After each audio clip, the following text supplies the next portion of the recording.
반갑습니다, 구독자 여러분. 오늘도 온정동의 엇갈린 운명 속을 함께 헤치고 나갈 준비 되셨나요? 어제 방영된 29회는 정말 숨조차 쉬기 힘들 정도로 긴박한 전개의 연속이었죠. 진실이라는 것이 때로는 구원보다 더 잔인한 파멸을 불러올 수 있다는 것을 우리는 민서의 눈물을 통해 확인했네요. 오늘 이 시간에는 민서의 무너진 가슴과 미향의 광기 어린 집착, 그리고 다시 찾아온 과거의 망령, 희경의 이야기까지 아주 깊고 날카로운 시선으로 파헤쳐 보겠습니다. 먼저 온정동의 가장 아픈 비밀이 터져버린 은빈과 민서의 이야기부터 시작해볼까 하네요. 은빈의 고백을 듣고 뛰쳐나간 민서가 성담시의 차가운 거리를 헤매며 느꼈을 그 참담함은 감히 상상조차 할 수 없었을 겁니다. 자신이 그토록 그리워하고 원망했던 생모가 바로 눈앞에서 우아한 사모님 행세를 하던 세리였다니? 민서에게 세상은 그 순간 거대한 장난처럼 느껴졌겠죠. 하지만 여기서 더 비극적인 건 민서를 다시 집으로 불러들인 은빈의 눈물 섞인 호소였습니다. 은빈은 자신이 누려온 그 화려한 생활이 사실은 민서의 자리를 가로챈 결과라는 죄책감에 몸서리쳤네요. 엄마를 지켜달라는 은빈의 이기적인 부탁마저도 민서는 그녀의 따뜻한 진심에 가로막혀 거절하지 못했습니다. 두 사람이 부둥켜 안고 울 때 민서가 삼켜야 했던 건 단순히 비밀이 아니라 자신의 존재 자체였을 겁니다. 특히 집에 돌아온 세리가 민서를 안아주며 아직 애기라고 다독이는 장면은 친딸의 심장에 비수를 꽂으면서도 평온한 세리의 무지함이 극에 달해 소름이 돋을 정도였네요. 민서는 이제 은빈과의 약속을 지키기 위해 엄마를 엄마라 부르지 못한 채 그 집의 이방인으로 남기로 했지만 그녀의 젖은 눈동자에는 이미 또 다른 폭풍이 잉태되고 있었습니다. 한편 세리의 인생은 마치 롤러코스터를 타는 듯했네요. 꿈에 그리던 매장을 오픈하고 행복에 젖어있던 그녀에게 현철의 등장은 지옥의 문이 열리는 것과 같았을 겁니다. 지난밤 꿈속에서 자신을 협박하던 현철이 실제로 나타나 굳어버린 세리의 모습은 그녀가 쌓아올린 성벽이 얼마나 위태로운지를 잘 보여주었죠. 비록 현철이 돈을 돌려주며 정직하게 살겠다고 선전포고 같은 안심을 시키고 떠났지만 운명은 그녀를 가만두지 않았습니다. 사고로 다친 다리를 방치하다 정안의 병원을 찾게 된 현철이 수술이 필요하다는 진단을 받자마자 다시 세리에게 연락을 취한 건 이들의 악연이 결코 돈 몇 푼으로 끊어질 관계가 아님을 증명했네요. 정의원과의 중요한 식사 자리에서 안절부절 못하며 자리를 비우는 세리를 지켜보는 동익의 의심스러운 눈초리는 세리의 화려한 연극에 서서히 균열이 가고 있음을 암시하고 있었습니다. 성담시 한 구석에서 벌어지는 미향이 집착은 이제 공포의 영역으로 드러냈네요. 선의 할머니로부터 기철을 본 사람이 있다는 연락을 받은 미향의 반응은 거의 발작에 가까웠습니다. 그녀는 기철을 자신의 곁에 묶어두기 위해 천륜마저 끊어버리는 대담한 범죄를 저질렀죠.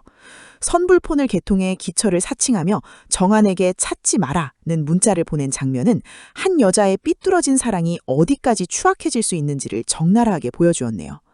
아무것도 모른 채 컴컴한 방에서 미향이 시킨 옷 수선에만 몰두하는 기철의 무기력한 모습은 기억을 잃은 인간이 처할 수 있는 가장 슬픈 수동성을 상징하는 것 같아 가슴이 미어지는 줄 알았습니다. 정아는 아버지의 살아있는 목소리 대신 차가운 문자를 받아들고 얼마나 큰 절망에 빠졌을까요? 미향이 쓰레기통에 내던진 그 선불폰처럼 정안의 희망도 그렇게 버려진 것 같아 보는 내내 분통이 터졌네요. 그리고 이번 회차의 가장 충격적인 폭탄, 바로 대안 앞에 나타난 전처 희경이었습니다.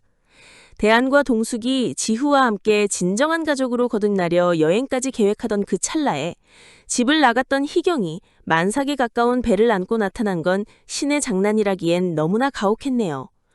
네 아이를 임신했다는 희경의 뻔뻔한 선언 앞에 대안이 느꼈을 그 아득한 배신감과 황망함이 화면 너머로 고스란히 전해졌습니다. 동숙과의 행복을 위해 겨우 마음의 문을 열었던 대안에게 희경의 등장은 단순히 과거의 귀환이 아니라 현재의 파괴를 의미하니까요. 과연 그 아이가 정말 대안의 핏줄일까요? 아니면 궁지에 몰린 희경이 던진 마지막 도박일까요? 이제 30회에서 펼쳐질 뇌피셜 극장을 통해 앞으로의 운명을 점쳐보겠습니다. 희경은 아마 동숙의 집까지 들이닥쳐 내가 이 집의 안주인이고 이 아이가 이 집의 대를 이을 자식이다 라며 억지를 부릴 가능성이 높네요. 동숙은 지후에 대한 미안함과 대안에 대한 사랑 사이에서 갈기갈기 찢기겠지만 대안은 이번만큼은 흔들리지 않고 희경의 아이가 자신의 친자인지 확인하는 유전자 검사부터 강행하며 단호한 모습을 보여줄 것 같습니다. 이 과정에서 희경의 파렴치한 과거 행적들이 하나둘 밝혀지며 동숙과 대안의 사랑은 오히려 더 단단해지는 계기가 되지 않을까 하네요.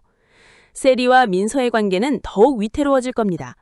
민서는 비밀을 지키기로 했지만 세리가 은빈만을 애지중지하며 자신을 한낱 과외선생으로 대하는 모습에 참을 수 없는 소외감을 느끼게 되겠죠. 특히 현철이 수술비를 빌미로 세리를 계속 압박하는 과정에서 민서가 그 현장을 목격하게 될 것 같네요. 세리가 현철 앞에서 비굴하게 무릎을 꿇거나 돈을 건네는 장면을 보며 민서는 자신의 엄마가 얼마나 추잡한 비밀을 품고 있는지 깨닫고는 복수와 연민 사이에서 갈등하는 서사가 이어질 것으로 보입니다.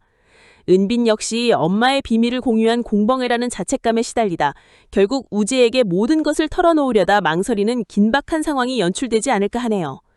미향의 가짜 문자 작전은 결국 정한의 예리한 감각에 덜미를 잡힐 것으로 보입니다.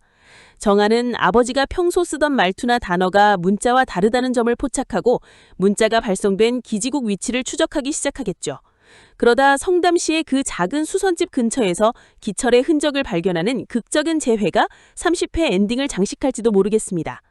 기철은 미향의 세뇌 때문에 정한을 보고도 도망치려 하겠지만 정한의 눈물 어린 호소가 기철의 닫힌 기억의 문을 두드리는 명장면이 탄생하길 기대해봅니다. 인생은 때로 우리가 지키고 싶어하는 것을 가장 먼저 앗아가려 하죠. 하지만 그 시련 속에서도 진실을 향해 걸어가는 정한과 대안, 그리고 아픔을 견뎌내는 민서와 동숙의 모습에서 우리는 작은 희망을 보게 되네요. 30회는 이 모든 갈등이 최고조로 치닫는 폭풍의 눈이 될 것 같습니다. 여러분은 희경의 임신 소식을 믿으시나요? 그리고 민서가 과연 끝까지 세리의 비밀을 지켜줄 수 있을까요? 여러분의 날카로운 내피셜을 댓글로 남겨주시면 저 드라마 사냥꾼이 하나하나 소중히 읽어보겠습니다. 저는 더 소름 돋는 31회 분석으로 다시 돌아올게요. 오늘도 평안하고 행복한 하루 보내세요. 안녕히 계세요.